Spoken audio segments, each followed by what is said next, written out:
S, வீடு, schools, hotels, store room இங்கெல்லாம் partition wall கட்டணும்னாலும் இப்போ பில்டிங் போனஸோட first choice Renocon Rapid Wall Panels. வெளியூர் பயணமா ரிசர்வேஷன் கிடைக்கலையா? படிக்கட்டு ஏறி இறங்க ரொம்ப சிரமமா இருக்கா? டிராப் டாக்ஸி புக் பண்ணுங்க. ஒரு வழி கட்டணம் மட்டுமே. டிராப் டாக்ஸி எங்கும் எப்போதும்.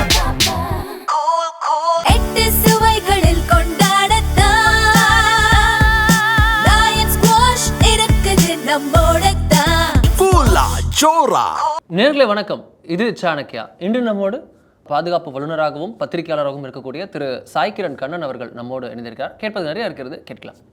வணக்கம் சார். வணக்கம் அருண். வணக்கம் சார். ரொம்ப முக்கியமான விஷயங்கள், மெனி இம்பார்ட்டண்ட் டெவலப்மெண்ட்ஸ் வந்து அன்ஃபோல்ட் ஆகிட்டு இருக்கு. வெஸ்ட் ஏஷியா, மிடில் ஈஸ்ட் அப்படின்னு அழைக்கப்படக்கூடிய நம்மளால் வந்து வெஸ்ட் ஏஷியான்னு அழைக்கப்படக்கூடிய இது, ஏன்னா நம்ம பிராந்தியத்திலே இது பெரும் பிரச்சனையாக வெடித்திருக்கிறது. கிட்டத்தட்ட நமது 1 கோடி இந்தியர்கள் இருக்கக்கூடிய கல்ஃப் நாடுகள் லிட்ரலி அண்டர் பாம்ஸ் அப்படின்னு தான் நம்ம பார்க்குறோம். எப்போ எந்த இடத்துல பாம்பு விழும் அப்படின்னு தெரியாத அளவுக்கு சவுதியிலேருந்து உங்களுக்கு யுஏஇ, குவைத், கத்தார் அப்படின்னு டோட்டலாக வந்து உங்களுக்கு குண்டுமழை பொழிந்து கொண்டிருக்கிறது. ஈரானில் தாக்குதல் நடக்கிறது, இஸ்ரேல்லையும் தாக்குதல் நடக்கிறது. ஒரு ரீஜன் முழுக்க பதற்றத்தில் இருக்குது அப்படின்றத பார்க்குறோம். இனிஷியல் டேக்அவே உங்களோடது என்ன? இதில் இனிஷியல் டேக்அவே எனக்கு கிரிக்கெட்டிங் டேர்ம்ஸ்ல சொல்லணும்னா, எனக்கு வேர்ல்ட் கப் வேறு நடந்துட்டு இருக்கு. பட் இது ஒரு ப்ராப்பர் கூகுளியே தான் நான் பார்ப்பேன் ஃப்ரம் ஈரான். ஏன்னா ஃபியூ திங்ஸ் ரைட். இந்த மாதிரி ஒரு போர் சூழ்நிலை ரொம்ப நாளாவே நிலவிட்டு தான் இருந்துச்சு. இப்போ வந்து ஒரு 6 to 8 months or 1 year back, I think there was a brief ஒரு 3, 4, 5 day war between Iran and Israel. அப்போ வந்து எக்கச்சக்கமான மிசைல்ஸ், அதுவும் நம்ம கவர் பண்ணியிருந்தோம், ப்ராப்ளம் நம்ம பேசியிருப்போம். அப்போ நிறைய மிசைல் எக்ஸ்சேஞ்ச் நடந்துச்சு ஈரான் தரப்புலேருந்து அண்ட் இஸ்ரேல் தரப்புலேருந்தும். பட் அப்போ வந்து அந்த சூழ்நிலைக்கும் இப்போ இருக்கிற சூழ்நிலைக்கும் சில differences, but very important differences இருக்கு. அந்த டைத்துல வந்து பாத்தீங்கன்னா யூஎஸ் வந்து அவ்வளோ ஒரு ஆக்டிவ் பார்ட்டிசிபெண்டா இல்லை. இஸ்ரேல் எது பண்ணாலுமே ஆப்வியஸா யூஎஸ் வந்து சப்போர்ட் பண்ணிட்டு தான் இருப்பாங்க, பட் ஒரு ஆக்டிவ் பார்ட்டிசிபெண்டா இல்லை. ஏன் சொல்றேன்னா, ட்ரம்போட one of the main political என்ன சொல்றது பிளாங்க்ஸ்ன்னு பாத்தீங்கன்னா, ட்ரம்போட கேம்பெயின்ஸ்ல எஸ்பெஷலி அவர் வந்து எப்பயுமே வந்து அமெரிக்கா வந்து தேவையில்லாம மற்ற நாடுகளுக்காக போர் செய்யக்கூடாது, மற்ற நாட்டுல போய் நம்மளோட ட்ரூப்ஸை வந்து ஸ்டேஷன் பண்ணக்கூடாது. அண்ட் அது that is one of the important reasons why அமெரிக்காவே வந்து ஆப்கானிஸ்தான்ல இருந்து வெளியில வந்ததுக்கு காரணமும் அதுதான். even though Trump criticized it, but அது அமெரிக்கால எப்பயுமே வந்து ஒரு ப்ரெஷர் பாயிண்டா இருக்கிற விஷயம் என்னன்னா, ஏன்னா அவங்க நிறைய போர் சூழ்நிலைகள் பார்த்திருக்காங்க. அந்த கடந்த காலத்து வாட்டி வந்து ஈராக் அடிச்சது சரி, அதுக்கப்புறம் சதாம் ஹுசேன் தூக்கிடப்பட்ட டயத்திலையும் ஈராக்ல வந்து there were a lot of troops stationed. அதுக்கப்புறம் அப்கோர்ஸ் நம்ம போஸ்ட் 9/11 ஆப்கானிஸ்தான் சிச்சுவேஷன் பார்த்திருக்கோம். இந்த மாதிரி மிடில் ஈஸ்ட்ல வந்து நிறைய இடத்துல வந்து அவங்க நீண்ட காலம் வந்து அங்க ஸ்டேஷன் ஆகி, இமேஜின் இப்ப நம்ம ஊர்ல எல்லா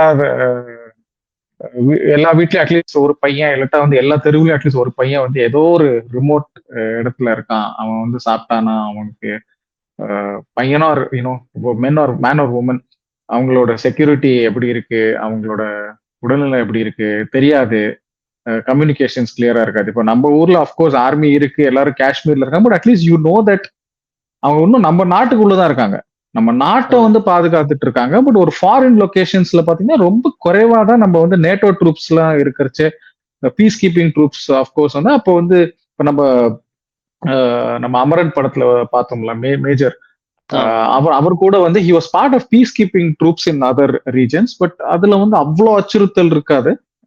and you know it's only for definite period, அதுக்கப்புறம் அவங்க வந்துருவாங்க.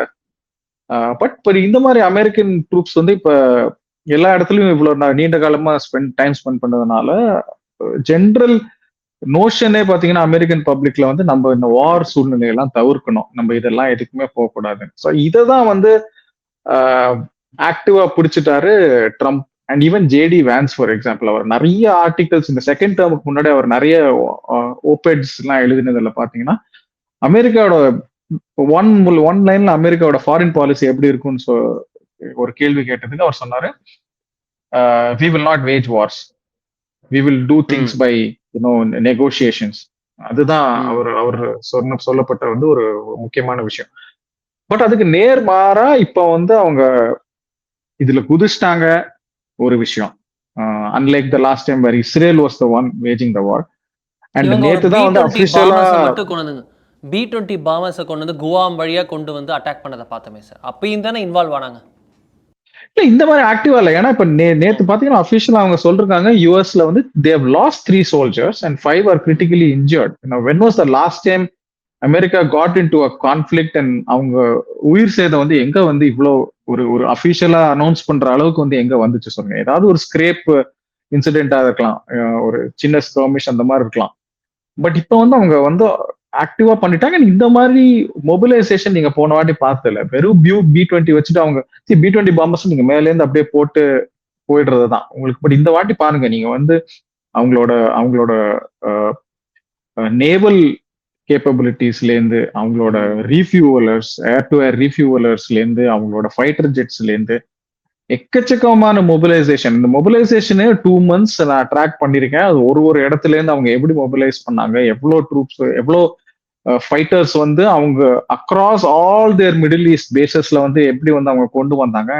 And that is the reason. So இந்த கூகுளி, இந்த coming back to the googly, what is the googly? Last time it was about Iran versus Israel. And முக்கியமான விஷயம் என்னன்னா, Iran and Israel they don't share borders. So அதனால வந்து கொஞ்சம் ஒரு collateral டேமேஜா வந்து மற்ற நடுவில் இருக்கிற நாடுகள்ல வந்து மிசைல்ஸ் வந்து சரியா கோஆர்டினேட் சரியா இல்லாம ஒரு தப்பான கேலிபிரேஷனால வந்து வேற எங்கேயாவது போய் விழுந்துடலாம். இஸ்ரேலுக்கு பதிலாக லெபனன்ல அந்த மாதிரி சம்திங் இன் சிரியா அந்த மாதிரி. ஸோ ஐ ஃபீல் தட் இந்த மாதிரி தான் அவங்க இந்த வாட்டியை எக்ஸ்பெக்ட் பண்ணியிருப்பாங்க ஃபார் வெரி ஸ்பெசிபிக் ரீசன்ஸ். முதல்லயே வந்து இந்த மிடில் ஈஸ்ட் கண்ட்ரிஸ், ஜிசிசி கண்ட்ரிஸ்னு சொல்லப்படுற இந்த மிடில் ஈஸ்ட்ல இருக்கிற மற்ற நாடுகள் வந்து இந்த அளவுக்கு பாதிக்கப்படும் அவங்க நினைச்சிருந்தாங்கன்னா, they would have definitely alerted all these countries. அவங்களுக்கு எந்த விதமான இன்டெலிஜென்ஸும் வந்த மாதிரி தெரியல. ஏன்னா எனக்கு வந்து I'm very very surprise that countries like UAE, countries like Saudi Arabia, அவங்களுக்கு வந்து போதுமான இன்டெலிஜென்ஸ் இருந்ததுன்னா இந்த மாதிரி. See, now their air defenses are doing well because their air defenses are there for a reason. But you talk about their airports being hit, especially UAE, Dubai-la வந்து எனக்கு every 15 to 20 minutes I get updates from many people sending me videos. என்னோட வீட்டு மாடியில வந்து இந்த மாதிரி வீட்டு மேல வந்து இந்த மாதிரி இன்டர்செப்ஷன் நடந்திருக்கு, இங்க வந்து ஒரு ஷார்ப் ரிப்போர்ட்டிங் உங்களுக்கு தொடர்ந்து பார்த்துட்டு இருக்கோம். Thank you for that. அண்ட் நேத்து ஒருத்தர் துபாயில இருந்து கூட, அவர் துபாயில தான் இருக்காரு, இந்த start up owner, and he told me that I am following your updates because மற்ற இடத்துலனா ரொம்ப கேட்டிக்கா இருக்கிற மாதிரி சொல்றாங்க. But Dubai is not that kind of a place. நான் அதான் திருப்பி நான் சொல்றேன், it's a very very safe place. So அந்த மாதிரி இருக்கச்சே இந்த மாதிரி ஒரு இன்டெலிஜென்ஸ் வந்துருச்சுன்னா அவங்க இன்னும் பெட்டர் ப்ரிப்பேர்டா இருந்திருப்பாங்க. அவங்க ஏர்போர்ட்ஸ் பெட்டர் எக்யூப்டா இருக்கும். அவங்க ஒன்றும் முதல்ல அவங்க ஒர்க் ஃப்ரம் ஹோம் நிறைய கொடுத்துருக்கலாம். Of course the started over the weekend. But அதுக்கப்புறம் தான் அவங்க வந்து அஃபிஷியலா வந்து they sent alert to all the citizens saying at least until March 3rd and 4th எல்லாரும் ஒர்க் ஃப்ரம் ஹோம் பண்ணுங்க. ஸ்டாக் எக்ஸ்சேஞ்சை மூடினாங்க. பட் அகெயின் முதல்லயே வந்து இந்த மாதிரி ப்ரிப்பரேஷன்ஸ் இருந்துச்சுன்னா at least they could have prepared the citizens better. And இது வந்து அமெரிக்காவும் எக்ஸ்பெக்ட் பண்ணாங்கன்னு தெரியல. ஏன்னா if they would have expected this, they would have shared prior intelligence and better things could have happen. Just as we are speaking, Aramco refinery வந்து Aramco ஒரு oil refinery வந்து அடிச்சுட்டு they have ceased all the operations because there's a very big fire just as we are speaking. So இதெல்லாம் வந்து அராம்கோ வந்து ஒரு many years back Houthi rebels வந்து ட்ரோன்ஸ் வச்சு அடிச்சாங்க. அதுக்கப்புறம் வந்து this is when it is happening. ஸோ இது வந்து இதுதான் நான் கூகுளியா பாக்குறேன். Rather then having only Israel as the target, அவங்க ஃபுல்லா மிடில் ஈஸ்ட் ஃபுல்லா இருக்கிற பேசஸ். யூ டாக் அபவுட் பாரேன், எந்த அளவுக்கு சேதம் வந்து பாரேன்ல வந்திருக்கு. யூ டாக்கிங் அபவுட் அபுதாபில இருக்கிற பிரெஞ்சு நேவல் பேஸ் அடிச்சிருக்காங்க. பாரேன்ல இருக்கிற வந்து CIA கருத சிஐஏ இருக்கிறதா சொல்ற ஹோட்டல்ஸ் வந்து அடிச்சிருக்காங்க. ரொம்ப ப்ரிசிஷனா வந்து அடிச்சிருக்காங்க. கத்தார் நம்ம பாக்குறோம், சவுதி அரேபியா பாக்குறோம், குவைத் இன்னைக்கு எக்கச்சக்க அடிபட்டிருக்கு. அண்ட் ஃப்ரெண்ட்லி ஃபயர்ல வந்து அமெரிக்கன் ஃபைட்டர் ஜெட்ஸே வந்து இட் ஹஸ் பீன் டவுன். அது அவங்களோட own aerial defence system, radio சிஸ்டம்ஸே வந்து அமெரிக்கன் F-15s வந்து அதை அடிச்சிருக்காங்க. ஒன் ஆஃப் த பிளேன்ஸ்ல luckily the pilot ejected and he was safe. I don't know about the other plane. But இந்த மாதிரி இவ்வளோ ஒரு கமோஷன் பாத்தீங்கன்னா Iran is very very clear. If we are going down will take the entire Middle East down. அது ஏன் அவ்வளவு முக்கியம்னா middle east especially அதை பத்தி நான் நிறைய எழுதியிருக்கேன் இந்த past also. UAE and Saudi Arabia especially they've been planning a lot for post oil scenario. அதாவது நம்ம ஆயில் வச்சே வந்து நம்ம வந்து ரெவன்யூ ஜென்ரேட் பண்றது வந்து எவ்வளவு வருஷத்துக்கு வந்து சஸ்டைனபிளா இருக்கும். இப்ப எல்லாம் இவி வெஹிக்கிள்ஸ் வந்துருச்சு, இன்னும் கிரீன் எனர்ஜின்னு எல்லாரும் பேசுறோம்.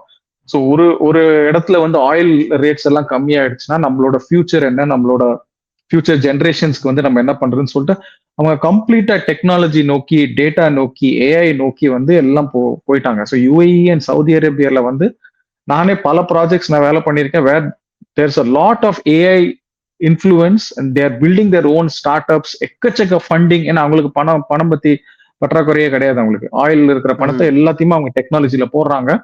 And especially countries like UAE and Qatar, they are also inviting a lot of foreigners to come and settle there. அங்க ரியல் எஸ்டேட் எல்லாம் இவ்வளவு வந்து பூம் ஆனது காரணமே பாத்தீங்கன்னா we will provide you the safest environment. என்ன நீங்க கிளைமேட் மட்டும் கொஞ்சம் மேனேஜ் பண்ணிக்கணும், பட் எல்லா இடத்துலயும் ஏசி இருக்கு. we will மிடில் ஈஸ்ட்லன்னா பாத்தீங்கன்னா மார்னிங் 6:30 7ல இருந்தே மால்ஸ் எல்லாம் ஓபன் பண்றாங்க.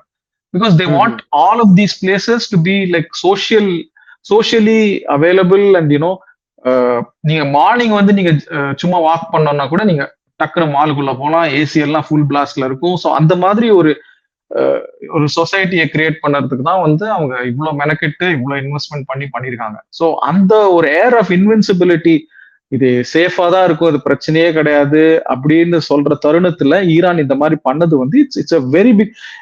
Of course there is a lot of chance for these countries to make a comeback. But இது ஒரு டைனி பிளிப் வந்து, டெஃபினெட்லி அ பிளிப்.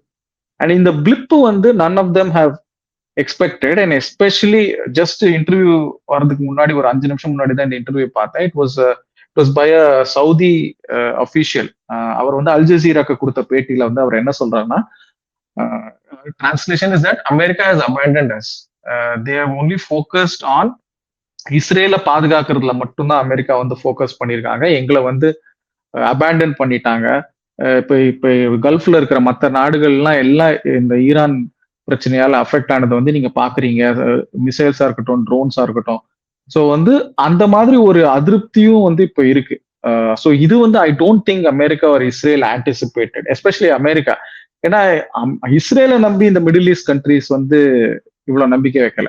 அமெரிக்கா இருக்கிறதுனால ஓகே உங்க பேசஸ் எல்லாம் இங்க இருக்கட்டும்.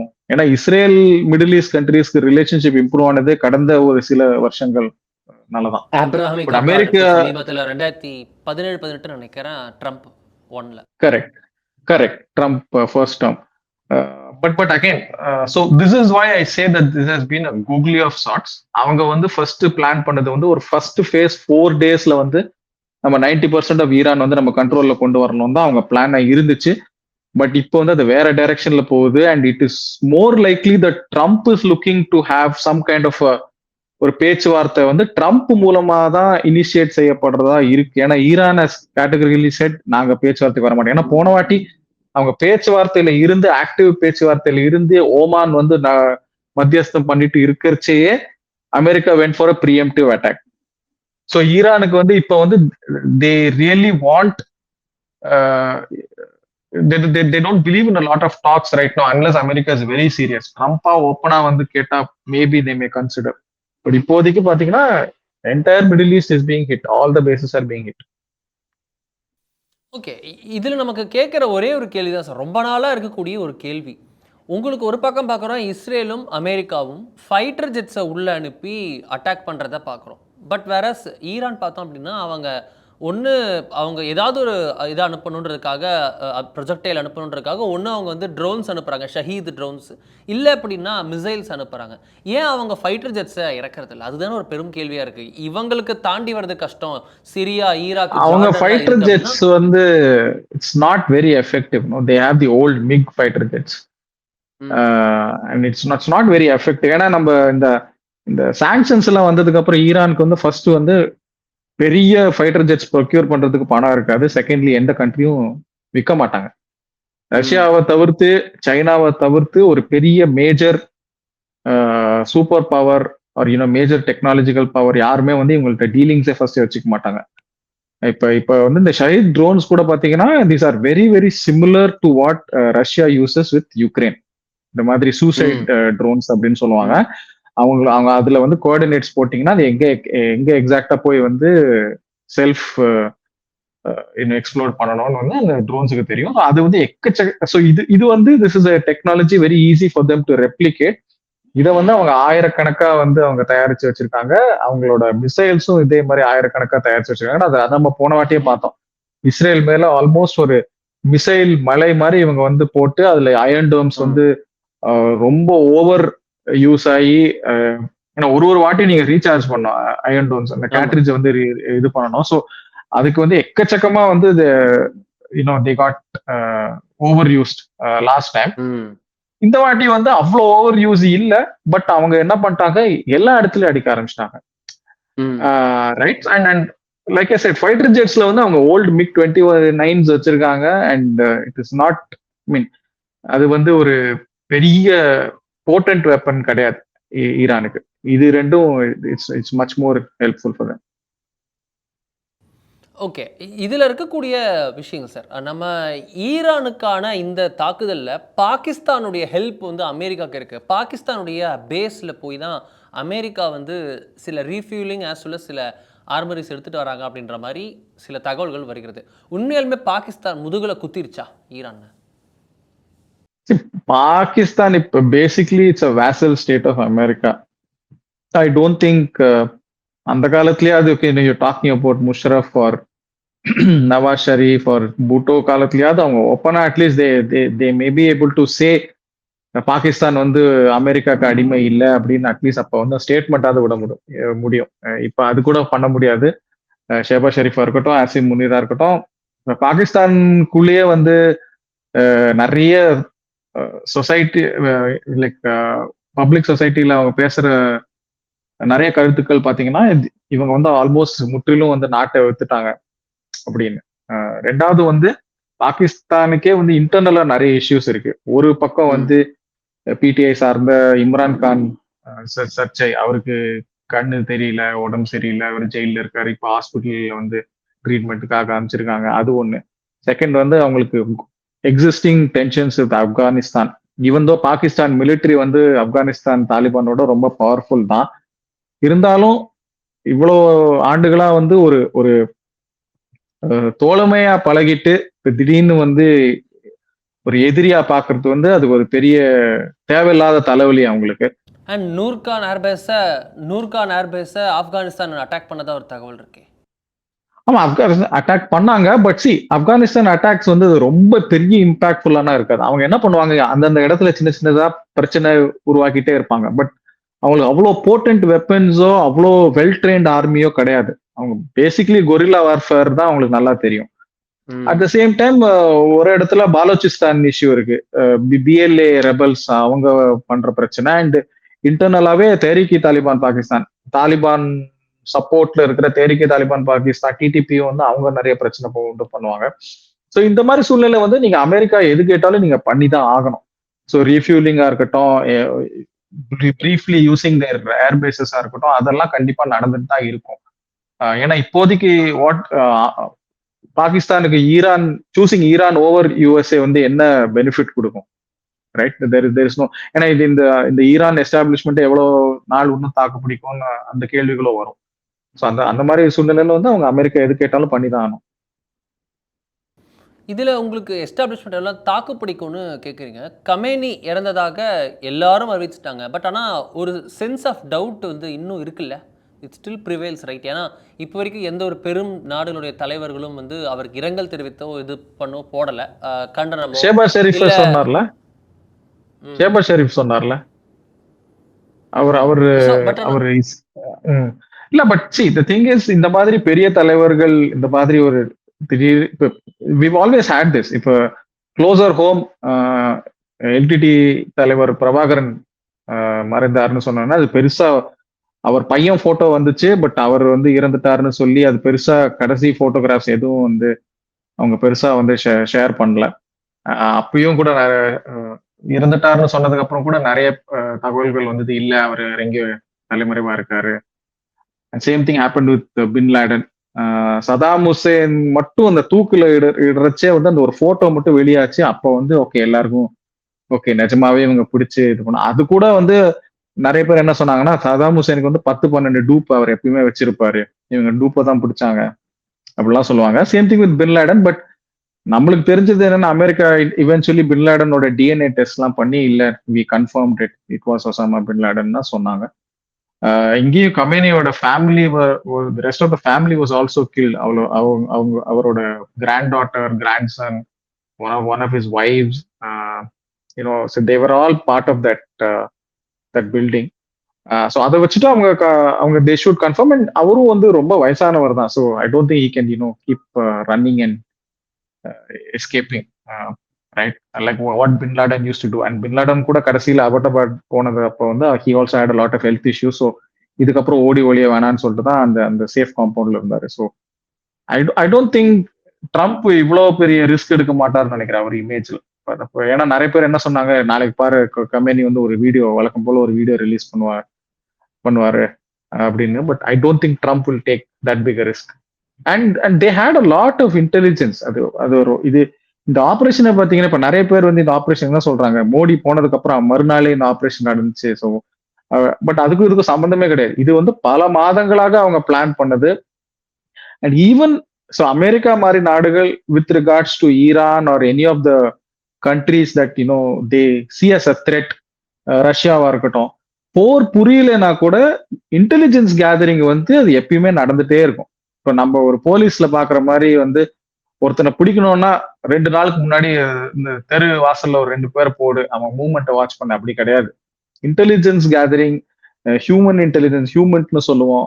அப்புறம் இது இந்த மாதிரி பல விதமான இன்டெலிஜென்ஸ் கேதரிங் வந்து கண்டினியூஸா நடந்துட்டே இருக்கும். அது வேற, அது நீங்க போர் புரியுறீங்களோ இல்லையோ, அது உங்களுக்கு இன்னைக்கு யூஸ் ஆகுமோ இல்லையோ, அது கிடையாது. ஸோ அது கண்டினியூஸா நடந்துட்டே இருக்கும். அதுல இப்போ பின் லேடனே பாருங்க, ஏதோ ஒரு ஆளு வந்து வேற ஏதோ இந்த குவாண்டனாமோ பேல இருக்கிற ஒரு ஜெயில இருக்கிற வந்து ஒரு சொல்லி ஒருத்தர் கொரியர்னு ஒருத்தர் இருக்கான், அவன் மட்டும்தான் பின் லேடனோட கான்டாக்ட் இருக்குன்னு சொல்லி அதுக்கப்புறம் அந்த கொரியரை கண்டுபிடிச்சு அதுக்கப்புறம் தான் வந்து பின் லேடனோட ஃபைனல் லொகேஷனே அவங்க கண்டுபிடிச்சாங்க, அபுதாபாட்னு. பட் குவாண்டனாமோ பேல இருக்கிறவனுக்கும் பின் லேடனுக்கும் சம்மந்தமே கிடையாது. பட் எங்கேயாவது எந்த இன்டெலிஜென்ஸ் வரும்னு உங்களுக்கு தெரியாது. பாகிஸ்தான்ல they could also use for intelligence gathering. ஏன்னா Pakistan shares a border with Iran. And பாகிஸ்தான்ல இருந்து ஈரானுக்கு வந்து நிறைய ஆயில் கடத்தல் நடக்கும். அந்த பார்டர்ல பாத்தீங்கன்னா லாரியில கொண்டு வந்துட்டே இருப்பாங்க சீப் ஆயில். நிறைய பேர் சீப்பான ஆயில் வந்து அப்படியே எடுத்துட்டு வருவாங்க. ஸோ அந்த மாதிரி கூட நிறைய மூவ்மெண்ட் இருக்கும். It is pretty porous, not very highly militarised borders between Pakistan and Iran. So அந்த மாதிரி பல விதமா வந்து தேவோட கேதர்ட் இன்டெலிஜென்ஸ். அண்ட் ட்ரம்ப் என்ன சொன்னாரு, இன்னும் 8 நாள் விட்டுருந்தோம்னா இவங்க வந்து நியூக்ளியர் வெப்பனை தயாரிச்சிருப்பாங்க, அதுக்காக தான் நாங்க ப்ரீஎம்டிவா பண்ணிட்டோம், we didn't want to waste time அப்படின்னு. So these things get planned for months or even years together. Okay, இதில் வந்து இந்தியாவுடைய ரோல் என்னன்னு புரிஞ்சுக்கலாம் சார். இதுக்கு மேலே இந்தியா என்ன, ஏன்னா லாங்கஸ்ட் ஒரு கல்ச்சுரலாகவே நமக்கும் ஈரானுக்கும் இருந்திருக்கிறது ஃப்ரம் பெர்ஷியா டைம்ஸ். இப்போ நமக்கு இஸ்ரேல் ரொம்ப நியூ ஏஜ் எரால நமக்கு இஸ்ரேல் தவிர்க்க முடியாத நண்பன். அமெரிக்காவை அஃப்கோர்ஸ் தவிர்க்கவே முடியாது. அப்படி இருக்கு, இதில் நம்ம சைட்ஸ் சூஸ் பண்ணல. இதில் நம்ம ஃபியூச்சரை எப்படி நம்ம பண்ண போகிறோம், இதில் நம்ம மீடியேஷனில் ஓமன் போல் ஏதாவது ரோல் இந்தியா ப்ளே பண்ண வாய்ப்பு இருக்கா, இல்லை எப்படி பண்ண போகிறோம் இந்தியா? ஃபர்ஸ்ட்லி இந்தியா வந்து இதில் மீடியேட்லாம் பண்ணவே மாட்டாங்க.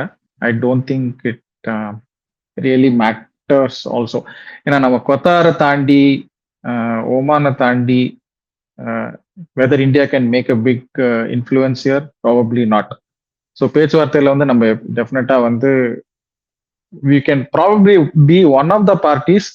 அதுவும் அந்த மாதிரி ஒரு சூழல் உருவானா but I don't think will play a major role in that. நம்மளோட ஸ்டான்ஸ் வைஸ் பாத்தீங்கன்னா நம்ம மோஸ்ட்லி நியூட்ரலா தான் இருப்போம். Probably 51-49 towards Israel and USA நம்ம சொல்லலாம். ஏன்னா வந்து ஈரானோட ஃபியூச்சரும் எப்படி இருக்குன்னு தெரியாது. Can we bet now that company is no longer alive, what do we bet on with regards to Iran? எப்படி இருந்தாலுமே oil imports will always be question. நாளைக்கு வந்து if there is a more stable form of governance in Iran and America வந்து sanctions எல்லாம் நீக்கிட்டாங்கன்னா then again we can obviously continue oil imports. But for future looking பாத்தீங்கன்னா Israel is becoming a very very close ally of India. But அதுவும் நம்ம வந்து we can't take it for granted. ஏன்னா at the end of the day Israel வந்து America நோக்கி தான் இருக்கும். Irrespective of the the one-to-one relationship between Israel and India, but America will always be a factor. And இந்த மாதிரி நம்ம கொஞ்சம் ரொம்ப அப்போஸ் பண்ணாம இருந்தா America may also feel all right with India stands. ஏன்னா நம்ம ரொம்ப வந்து இதை அப்போஸ் பண்ணலாம். அண்ட் நம்ம வந்து பெருசா கம்யூனிக்கு கூட வந்து மோடிட்டு இருந்த எந்த இரங்கலும் நம்ம வந்து பார்க்கல, தற்போது வரைக்கும் எதுவுமே பார்க்கல. பட் யூஷுவல் ஸ்டேட்மெண்ட்ஸ் நம்ம என்ன விடுவோம்னா நம்ம show some sense of restraint அப்படின்வோம். பொதுமக்களை பாதிக்காம வந்து நீங்க உங்களோட ஆபரேஷன்ஸை வந்து செயல்படுத்துங்க அப்படின்னு இந்த மாதிரி ஜென்ரிக் ஸ்டேட்மெண்ட்ஸ் தான் இப்போதைக்கு வந்து we will here is what I'm thinking. But இதோட repercussions வந்து definitely there may be some impacts for India if things don't pan out the way it is supposed to be. Middle ஈஸ்டோட ஒரு பேலன்ஸே இது tilt பண்ணலாம். ஏன்னா I don't see an end result per se coming as of now. So அதை வச்சு நம்ம பார்க்கணும் how this goes forward. ரொம்ப இன்ட்ரெஸ்டிங் டேஸ் அஹெட் அப்படின்றது தெரிகிறது. ரொம்ப நன்றி சார், நம்மோட ரொம்ப டீட்டெயிலாக பேசியதுக்காக மிக்க நன்றி சார். நன்றி.